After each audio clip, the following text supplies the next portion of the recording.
On the fourth Beatitude, and we will continue again tomorrow at the same time, 7 p.m.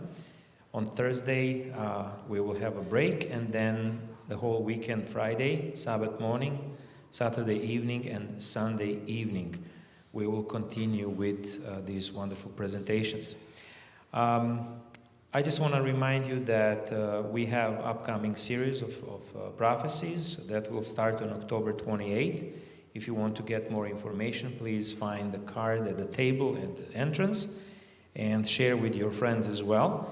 And again, with our guest speaker, Pastor Lukic, we'll have men's ministry lecture, Digesting Manhood, next Sabbath and Sunday as well. So that would be like two last presentations. So please, if you like it, invite your friends and come and join us.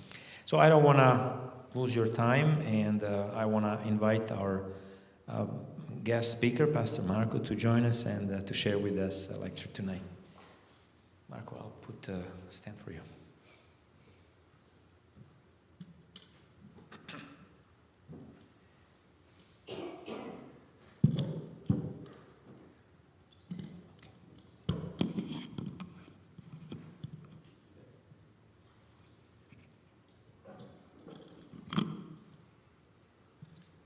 Good evening.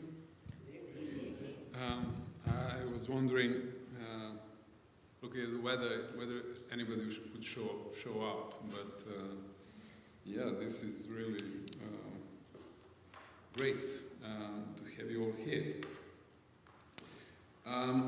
Is there anybody who didn't come to any lectures? It's first time?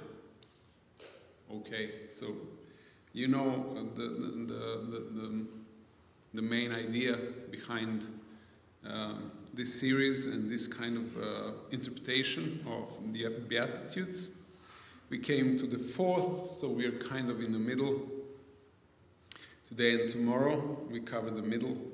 And the fourth Beatitude reads, "Blessed are those who hunger and thirst for righteousness, for they shall be filled."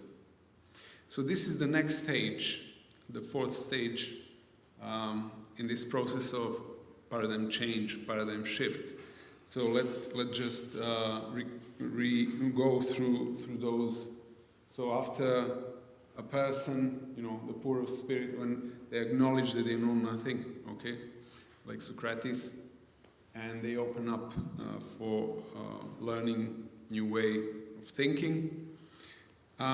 They start mourning over the fact that life cannot be controlled, and because they did not remain innocent living in that kind of system.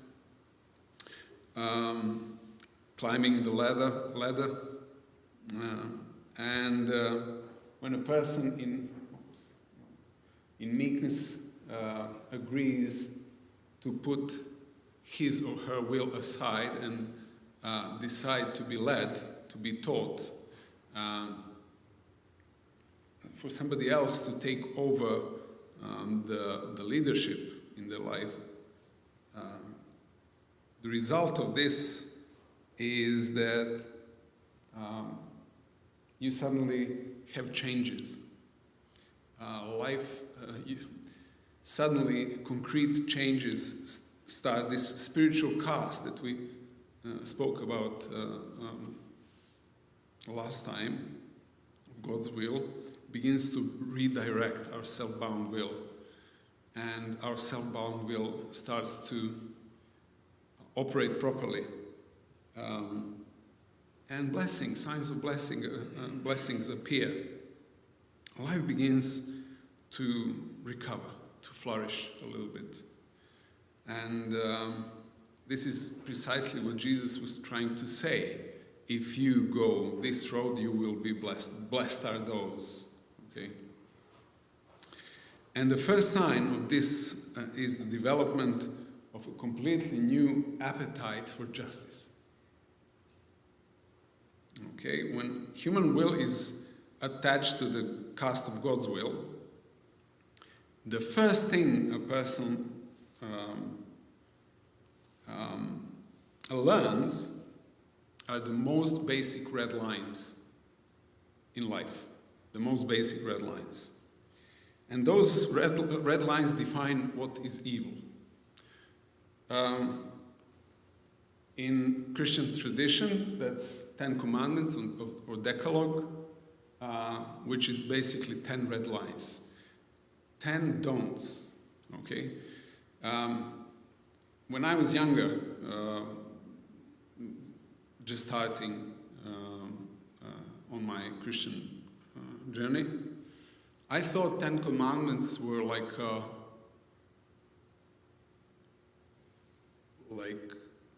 the ultimate ethics. But the older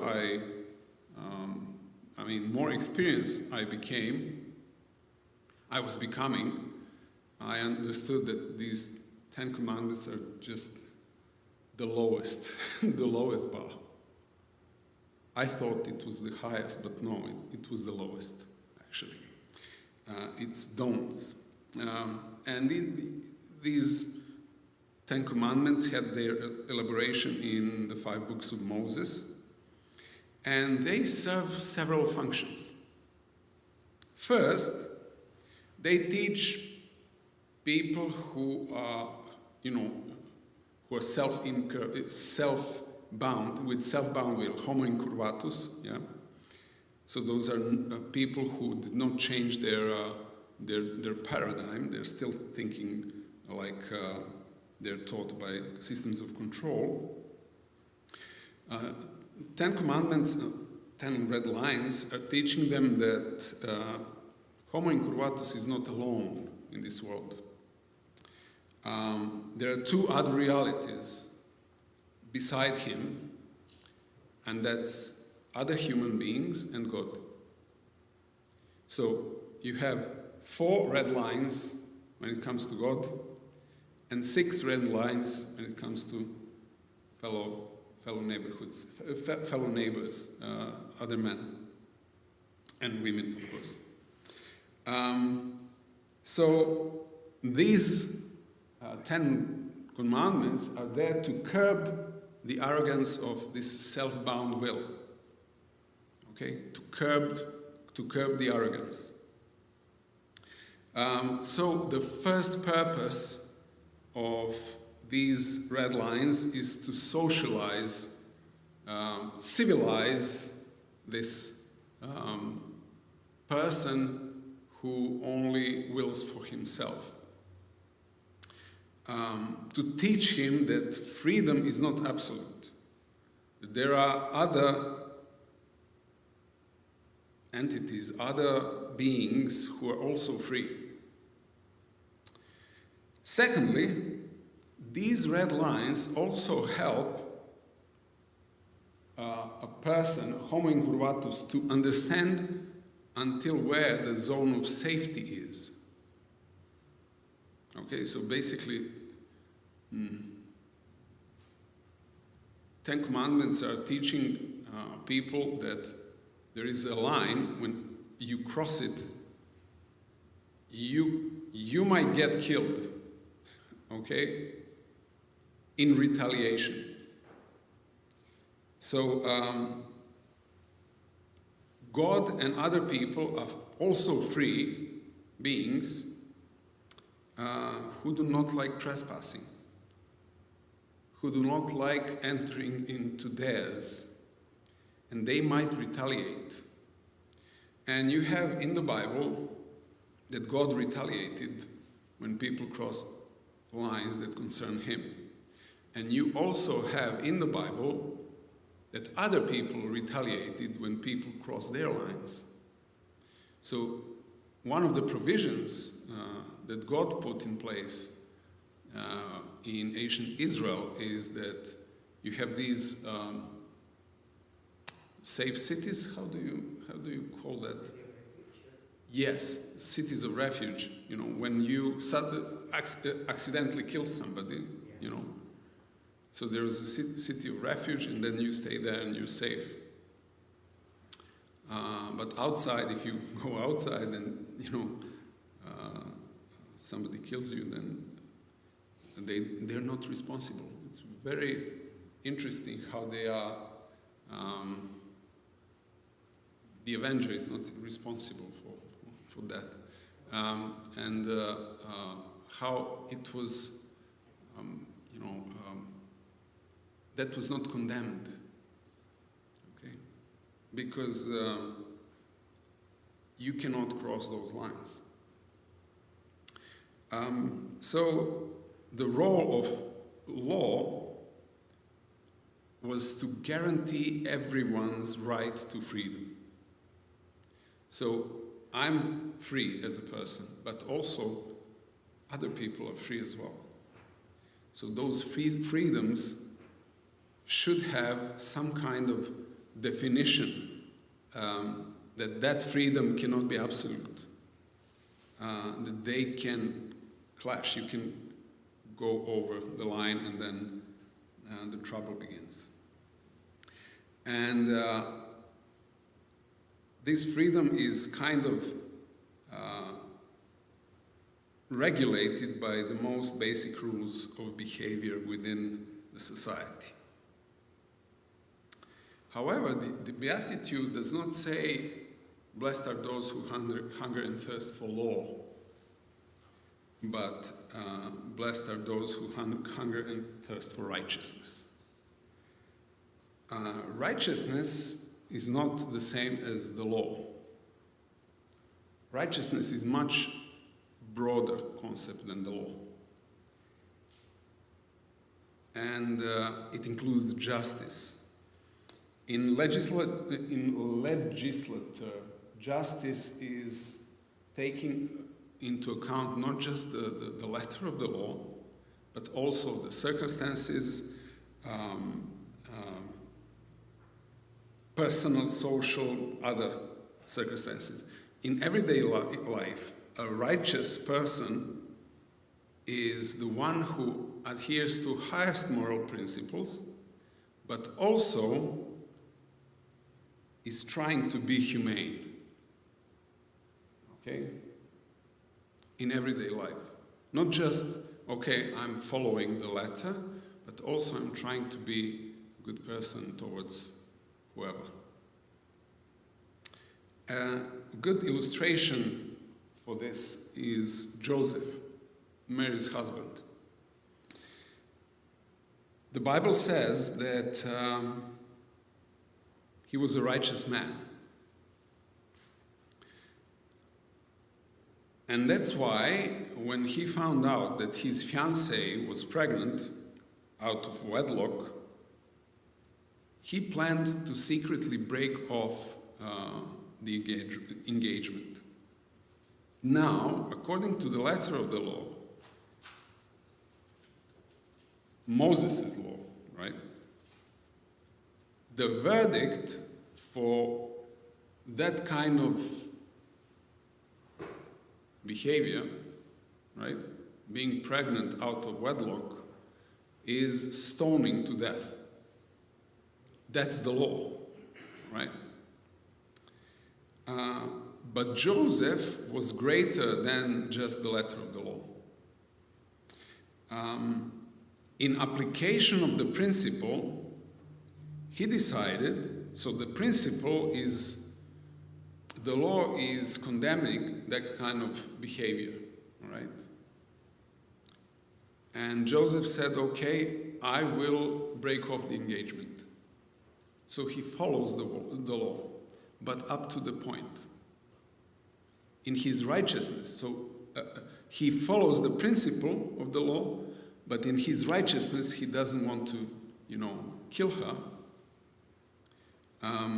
But he tried to protect Mary, her life and her dignity. So the law is simple. Law is simple to understand. It's simple to implement. But justice is more complex. Because in addition to the letter of the law, justice also includes humanness and goodwill toward another human being.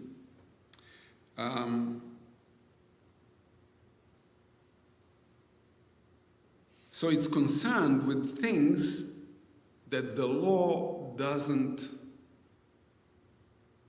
regulate. The law doesn't tell you that you have to be a good person, right? The law does not command that. That's your own personal choice. The law only forbids evil behavior, right? Criminal behavior. But it doesn't tell you to be a good person. And it cannot command or regulate that kind of, it doesn't go into that direction. It's not concerned with the personality, So from the perspective of the law doesn't like justice. Believe it or not.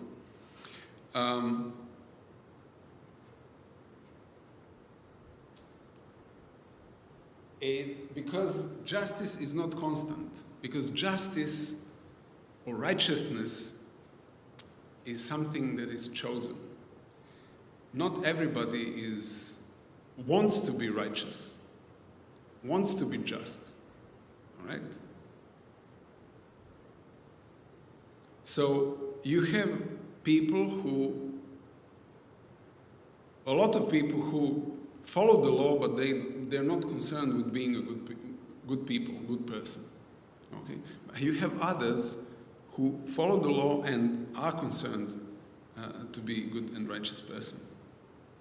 So it's not constant. It depends on whom you're talking to, whom you're dealing with. So to them, from the perspective of the law, justice or righteousness is a dangerous category. Its processes are unpredictable, and it can potentially invalidate law, like in the case of Joseph, where he followed the law until it commanded him to kill another person. All right? And then he said, no, I will let her go, but I will not kill her or I will not embarrass her.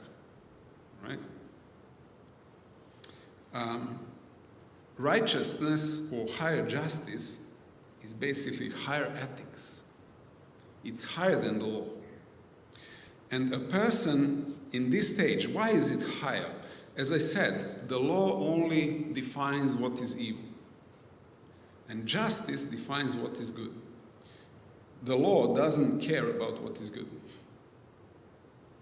All right? And that's why justice and righteousness is higher than the law. And a person in this stage, in fourth stage of paradigm change, develops an appetite for this higher ethics, which is not only based on legal duty, but it's basically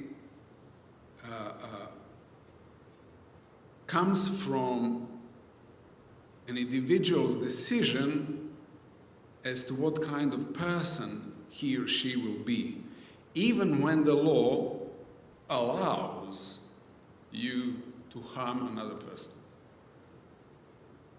So even when the law allows you to do something that is harmful to another, the righteous person chooses to go beyond. So here justice you might think that justice is like moralistic thing, that you become more strict towards yourself, okay? But no, I think that here you have hunger and thirst for righteousness. You have longing to be a more humane version of yourself, right?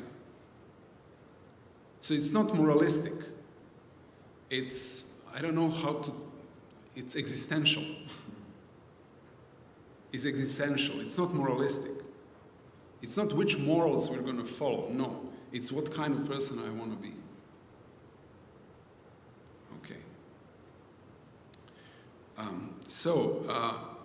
And people who are on this road, they usually choose to be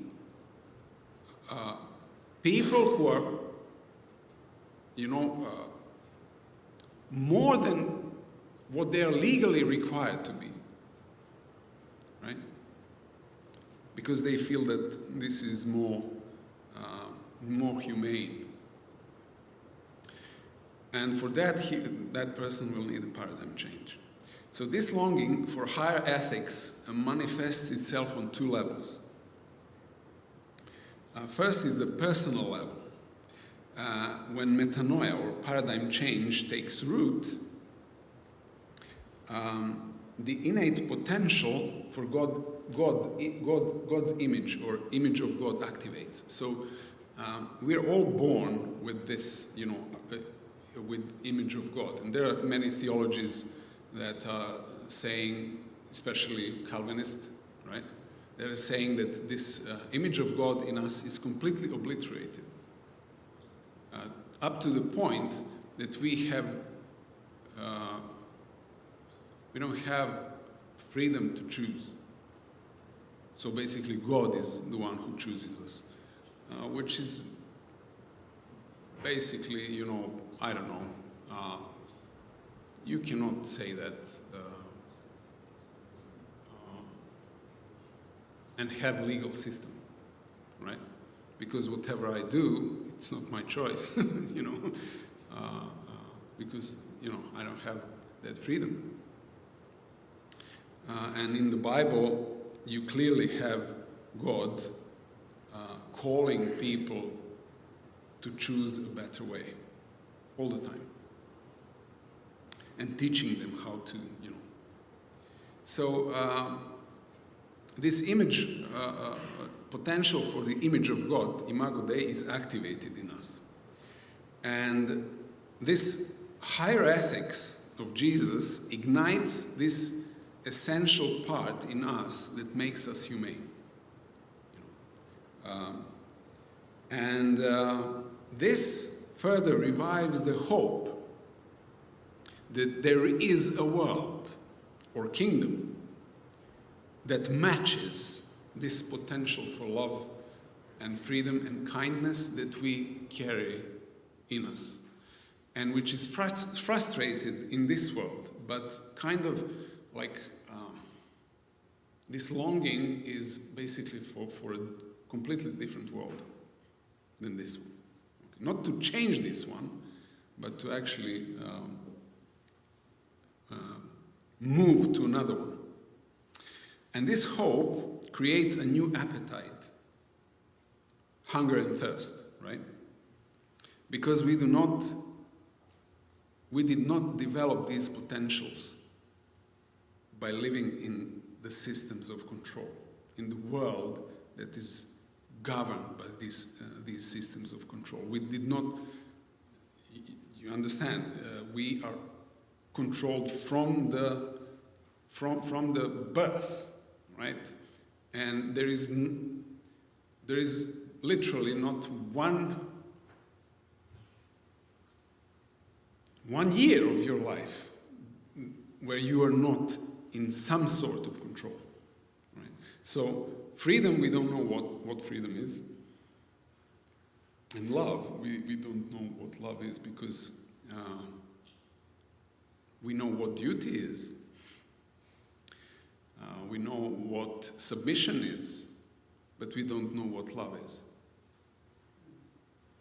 Okay? It's completely different. Love is always given freely. Duty is never free. Okay? Duty is always under pressure or something. So we did not develop those potentials. We kind of, as you see, this input paradigm changes, and then these things start being alive in us, right? But we are like beginners. It's like babies who want to, walk, but they still can't even crawl, But we, babies, how they, they feel the freedom of walking, and they're like eager to walk, but they still can't. And then that's this hunger and thirst. just for this higher ethics. And a person who is going through the paradigm change realizes soon enough, when these things start to grow in him or in her, that there are parts in us that resist this new life. Parts in us. And Apostle Paul says in Romans 7 that there are two laws in him. Two laws. And the first law is God's law, which is God's will. We said it's a caste, right? A spiritual caste. That law activates this potential for the image of God. It is consciously accepted. Personal freedom is used to follow God's will. And the motto of this part of ourselves is, your will be done. Okay? And there is another law, the law of the flesh, will of homo incurvatus, or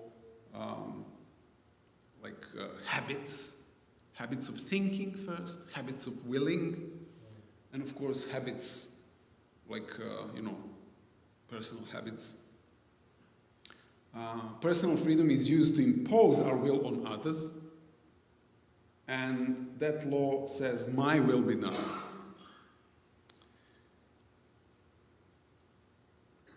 So these two laws or principles are in mutual conflict.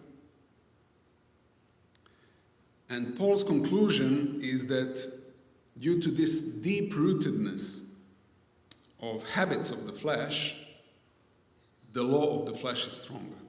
Because, not because it's really stronger, but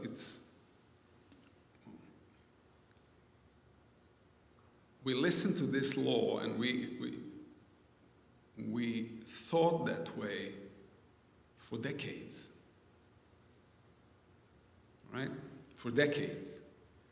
And it's not easy now to go against this.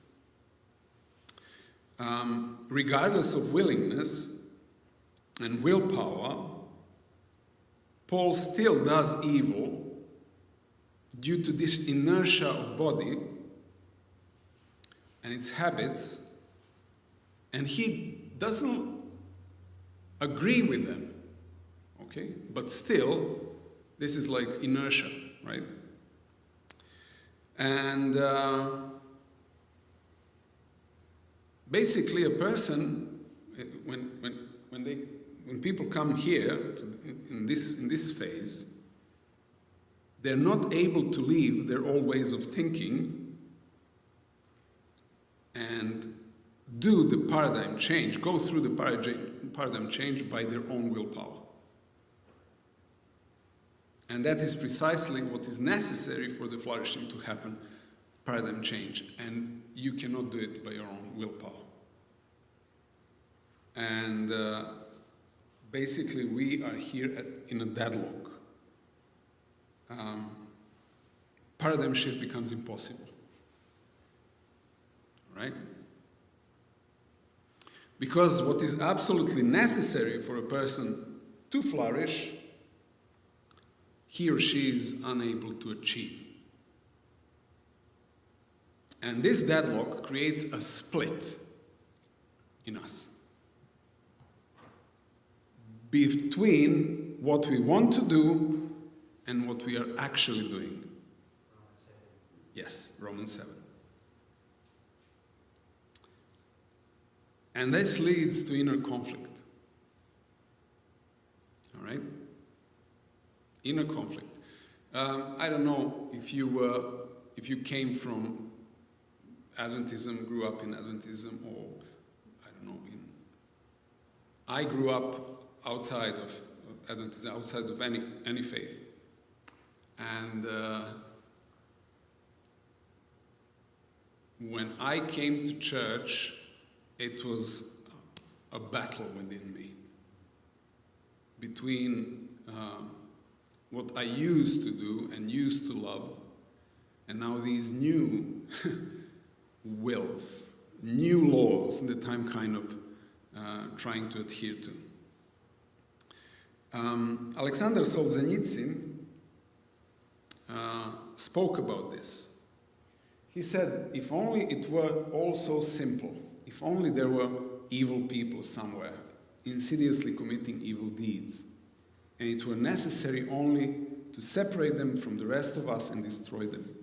But the line dividing good and evil cuts through the heart of every human being. And in the end, he cynically asks, and who is willing to destroy a piece of his own heart? I like that question.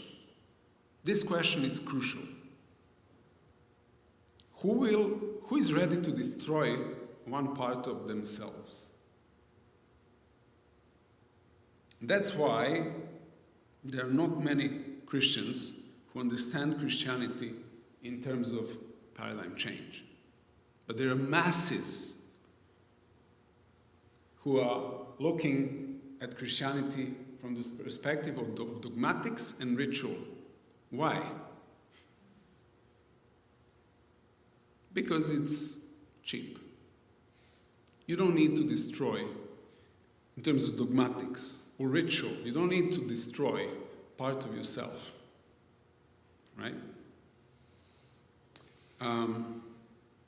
You only need money and wasted time, and that's it. For that to happen, right? Dogmatics and ritual.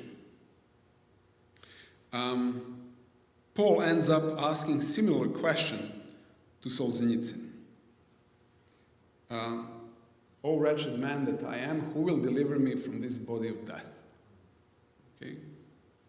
He's talking about himself. He's talking about one part of himself, which is basically going against him.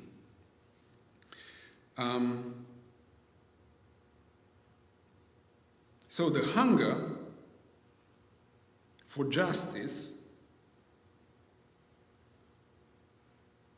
or righteousness consists from hope and longing on one side, this positive side, and the old law of the self-bound will, which sabotages the person who hopes and longs. Right? Hunger for justice. It's a hunger. You're not filled with justice. You're hungry. So you have this hope and longing, but you have the old law as well. And that's what basically Romans 7 speaks about. And that's what Paul says. I serve God with my mind, but with my body. You know, it's different terminology, but it's the split, okay? And this is basically what Jesus is saying. You will hunger for justice. You will not be filled. All right? That's on the personal level. So I said there are two levels. First one is personal. This is a hunger for justice and thirst for justice on personal level. That you want to be righteous, but that will be kind of undermined by the parts of yourself. The second level is social. And good illustration for this is,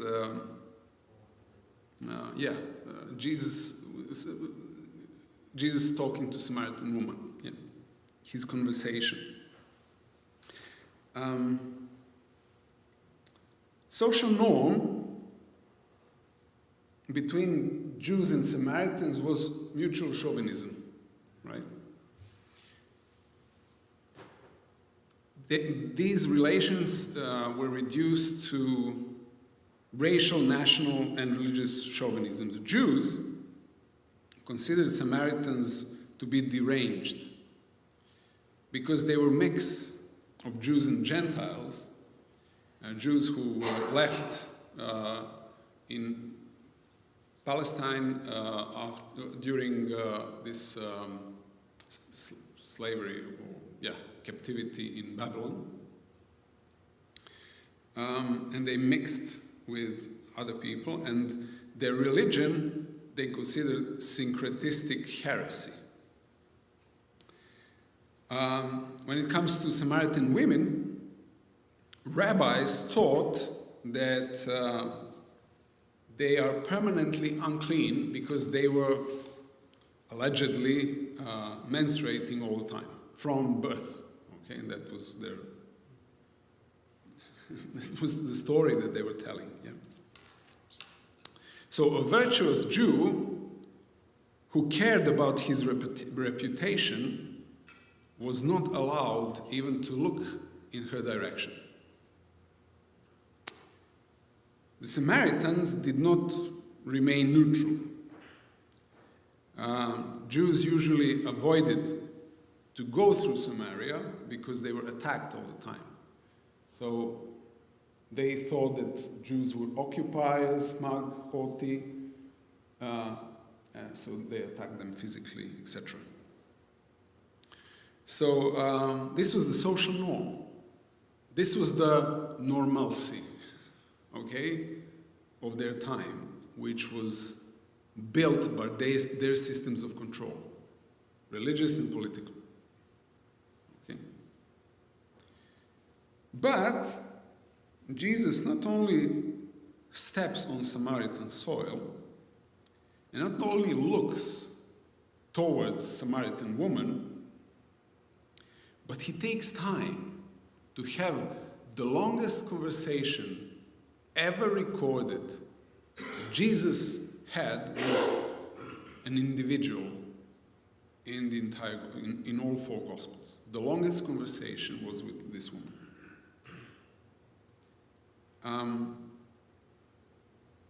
By asking her to help him, he treats her with dignity. At the same time, he defiles himself because he should not drink from the unclean water skins of the Gentiles. He crosses all the social norms because those social norms are false red lines. So there are red lines. There is 10 commandments, there's godly red lines, but there are red lines of politics, of religion, and of economy, of those systems of control. And he crosses all those false red lines, and that divides sexes, religions, nations. He also violates purity laws. And when disciples have returned and urged him to eat, Jesus answered them very mystically. He said, I have food to eat, which you don't know. My food is to do the will of him who sent me and to finish his work. Now, only through this explanation of the Beatitudes, you can understand this. Jesus hungers and thirsts for what? For righteousness in his life? No. For righteousness in society, on social level.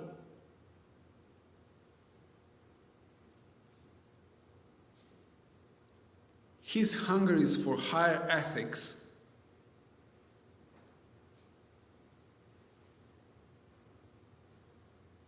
among people, to erase these false red lines that were drawn by systems of control. He thirsts to tear down the barriers which are erected in order to divide and conquer people and to control them more easily. He wants to bring that down. And because of that hunger and thirst to tear down unjust social barriers among people, eventually Jesus was crucified. Okay? Because those red lines are those false red lines are real, but they are nevertheless false. And there is thirst and hunger in people who come to this point in paradigm change to bring down those barriers.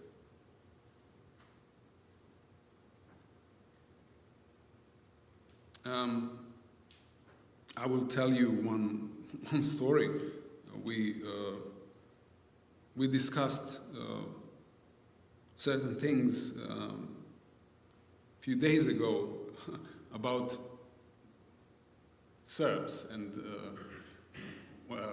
what kind of nation we are, you know, in the place, and you know, the history and the roots of certain words, and etc., etc. And I was like, why? Because during 90s, I've heard those, I mean, it wasn't going that direction, but I've heard people, politicians in my country, using those arguments in order to divide, to draw new red lines between people who were, until yesterday, good neighbors. Nationalism, right? Especially, I don't know how you feel here in Canada, but I know in US, there was, a few years ago, there was a huge push toward dividing the entire nation in two camps, like split right down the middle. Same rhetoric, same thing, you know. But these red lines are real, you know, and they serve in for certain people to be in power, stay in power, or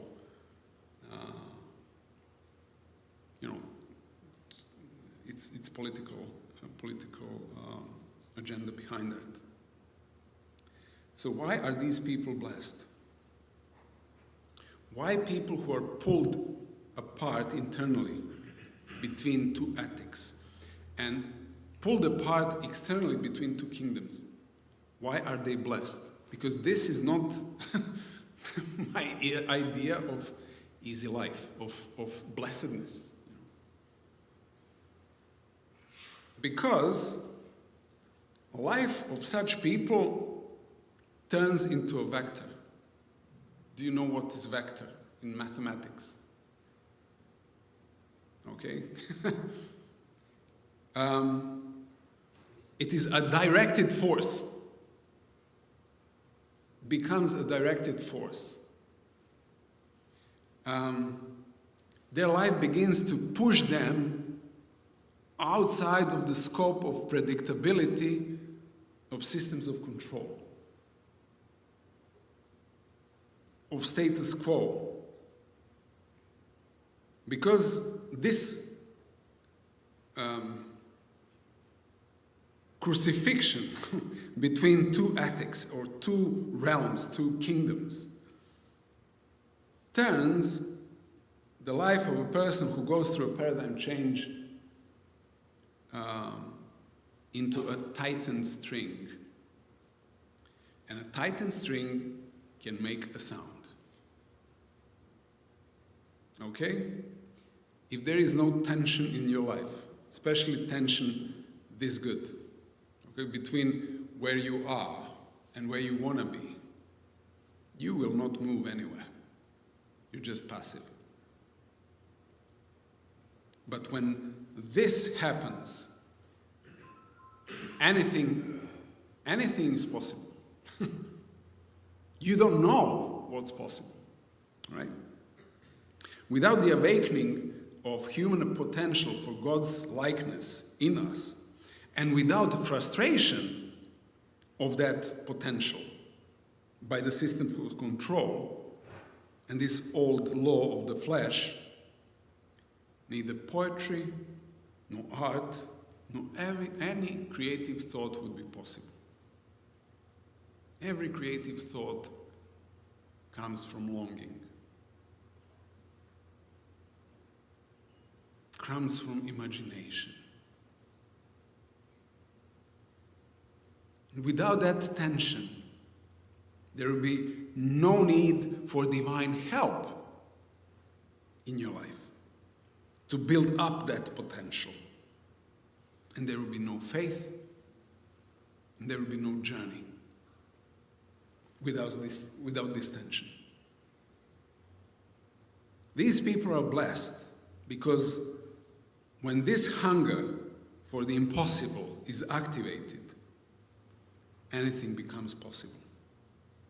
Arthur C. Clarke, he's a futurist, he's an author. He says, the only way to discover the limits of the possible is to go beyond them into the impossible. It is important to live and to go above and beyond what we have been told is possible.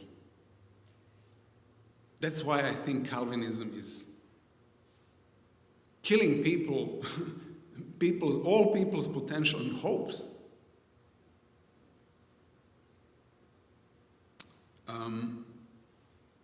Because it might be that those limits that you think that you were taught are false limits, are false red lines when it comes to you and your possibilities in life to achieve what kind of person you want to become or you might become.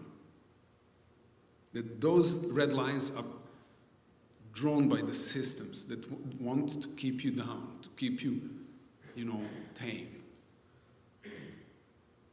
Going beyond creates longing, which then becomes a witness. This longing becomes a witness to the presence of something higher than this reality. When somebody longs for something, okay, it's almost like a proof that something exists.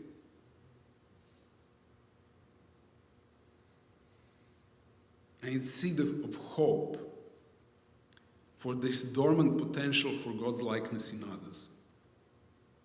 So blessed are those who feel in themselves and around themselves this resistance to their longing, this resistance to this new appetite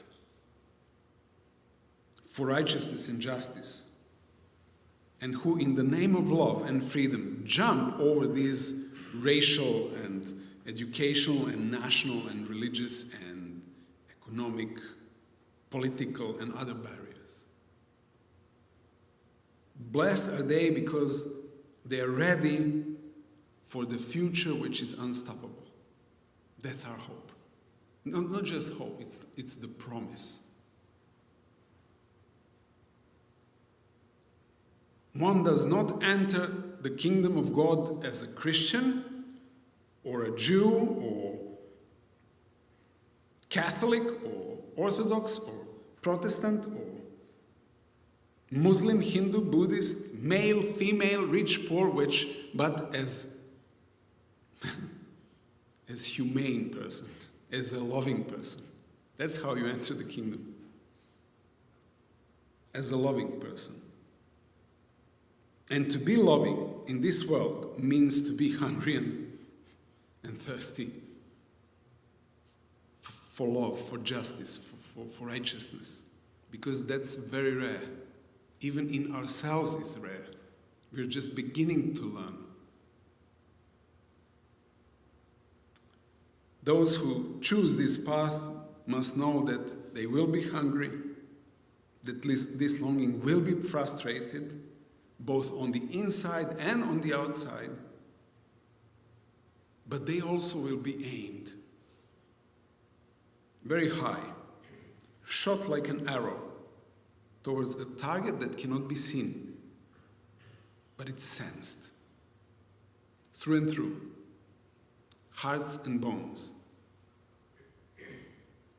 And while they travel to that invisible target, their life will produce melody, which will awaken hope everywhere they pass through. I'll stop here and let's talk.